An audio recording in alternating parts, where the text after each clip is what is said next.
இங்க வந்ததுக்கு அப்புறம் ரொம்ப நாளா நான் இந்த வீட்ல வாழ்ந்த மாதிரி இருக்கு.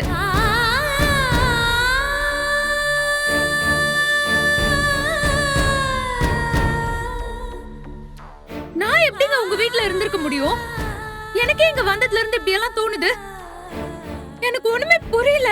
இருங்க, பதற்றப்படாம இருங்க, கொஞ்சம் ரிலாக்ஸா இருங்க. என்னால அப்படி இங்க இருக்க முடியலங்க. முதல்ல இங்க இருந்து கிளம்பலாமா ப்ளீஸ்? எனக்கு இங்க இருக்க அப்படியே பைத்தியம் பிடிக்கிற மாதிரி இருக்கு. நம்ம கிளம்பலாம் ப்ளீஸ். சரி சரி, நம்ம கிளம்பலாம்.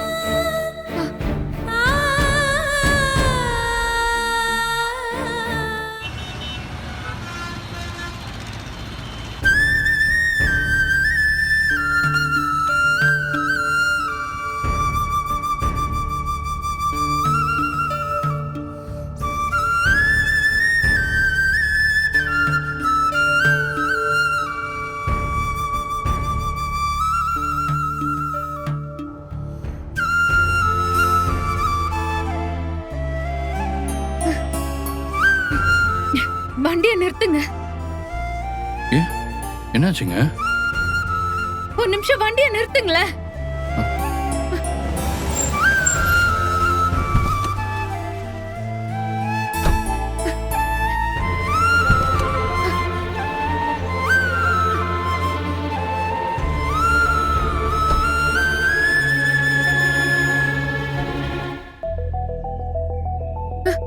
நம்ம இதுக்கு முன்னாடி இங்க வந்திருக்கோமா?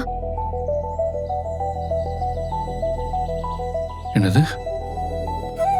ஆனா ஏற்கனவே நாம இங்க வந்திருக்க மாதிரி எனக்கு தோணுது. எப்படி அது?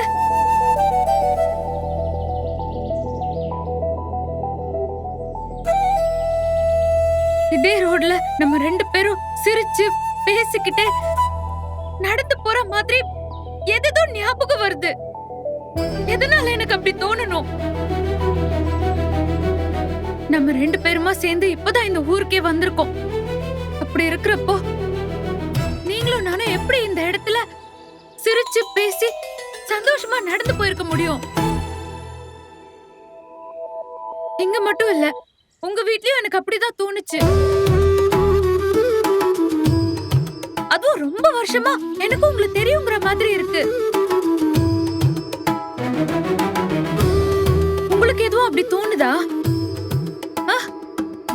ஆக்சிடென்ட் ஆனதுல எனக்கு தான் பழசெல்லாம் மறந்து போச்சு. ஆனா உங்களுக்கு ஞாபகம் இருக்கும்ல?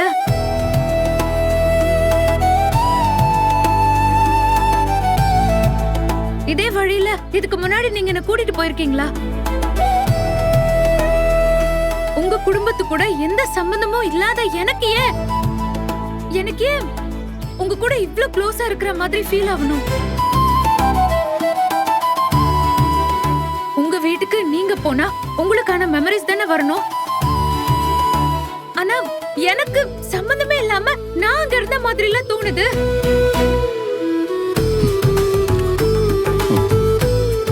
என்ன, ஒருவேளை நீங்க இதுக்கு முன்னாடி எங்க வீட்டுக்கு வந்ததா சொன்னீங்கல்ல, அந்த ஞாபகமா இருக்குங்க. அது ஏதோ ஊரு கிளம்புறதுக்கு முன்னாடி ஒரு தடவை தாங்க நான் வந்தேன். ஆனா அப்பெல்லாம் நான் உங்க கூட இல்லல்ல. எனக்கு இப்ப தோன்றதெல்லாம் உங்க கூட அந்த வீட்ல இருந்த மாதிரி இருக்கு. வீட்ல மட்டும் இல்லாம தோ இந்த இடத்துல கூட நீங்களும் நானும் சேர்ந்து போன மாதிரி எல்லாம் ஃபீல் ஆகுது. இதெல்லாம் எதனால? எனக்கு ஏன் இப்படி எல்லாம் தோணணும்? எனக்கு ஒண்ணும் புரியல. இதெல்லாம் நினைக்க நினைக்க எனக்கு அப்படியே தலையெல்லாம் வலிக்குது. காவேரி, நீங்க அதெல்லாம் போட்டு யோசிச்சு ஸ்ட்ரெஸ் ஆகாதீங்க. இப்போதைக்கு இதை அப்படியே விடுங்க. நீங்க வாங்க, முதல்ல நீங்க வந்து கிளம்பலாம். எங்க நீங்க இங்கே இருந்தீங்கன்னா திரும்ப திரும்ப அதே விஷயங்கள் தான் உங்களுக்கு தோணிட்டே இருக்கும். அப்ப இதெல்லாம் ஏன் எனக்கு தெரிய வேண்டாமா? தெரியணும் தான். ஆனா இது அப்படி தலைவலியிலையும் ரொம்ப ஸ்ட்ரெஸ்ஸா இருக்கிற நேரத்திலையும் இதை பத்தி எல்லாம் தெரிஞ்சுக்க வேண்டாம் தான் நான் சொல்றேன். முதல்ல நீங்க வண்டியில இருங்க, நம்ம இங்க இருந்து கிளம்புவோமே ப்ளீஸ்.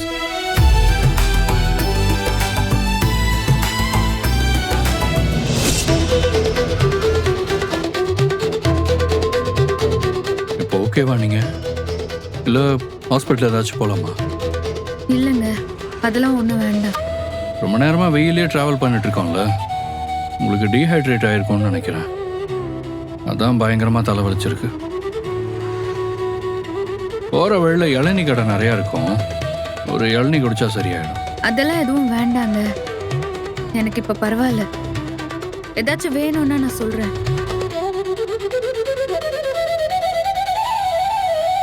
நான் ஒன்று கேட்டா தப்பா நினைக்க மாட்டீங்களே? என்ன? எனக்கு தெரிஞ்சு நான் உங்களை ரொம்ப ஹர்ட் பண்ணியிருக்கேன். நீங்க என்ன கல்யாணம் பண்ணிக்கிறேன்னு சொன்னப்ப கூட எனக்கு அதுல விருப்பம் இல்ல, எனக்கு உங்களை பிடிக்கலன்னுலாம் சொல்லியிருக்கேன். ஒரு படி மேல போய் உங்களை தவிர வேற யாரு வேணாலும் கல்யாணம் பண்ணிக்குவேன்லாம் நான் சொன்னது உங்களுக்கு எவ்வளவு கஷ்டமா இருந்திருக்கும்.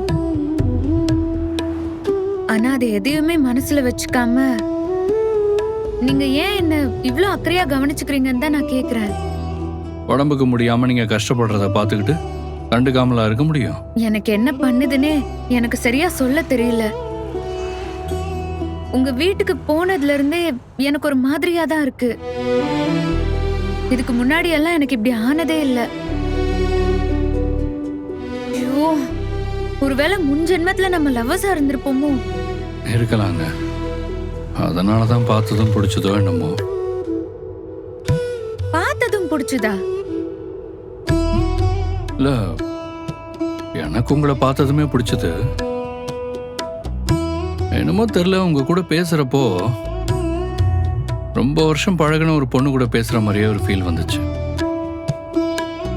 என் குழந்தைகிட்ட நீங்க அன்பா நடந்துகிட்ட விதம் பிடிச்சது. இது எல்லாமே நீங்க சொன்ன மாதிரி நமக்குள்ள இந்த முன்ஜென்மம் பந்தத்தினால கூட இருக்கலாம்ல. உண்மையை சொல்லணும்னா உங்க அளவுக்கு வேற எந்த பொண்ணும் என் மனசை இவ்வளவு டிஸ்டர்ப் பண்ணதே இல்லைங்க. சும்மா சொல்லாதீங்க. ஐயோ, ஏங்க நிஜமா தாங்க சொல்றேன். உங்க வைஃப நீங்க லவ் பண்ணப்ப இருந்ததை விடவா நான் உங்க மனசு ரொம்ப டிஸ்டர்ப் பண்ணிட்டேன்? இல்ல, உங்க வைஃப் உங்களுக்கு பிடிச்சதை விட என்ன பிடிச்சிருக்கா? இங்க பாருங்க, என் ஒய்ஃப் உயிரோட இருக்கிறப்போ நான் உங்ககிட்ட வந்து இப்படி எல்லாம் பேசியிருந்தா அது தப்பு.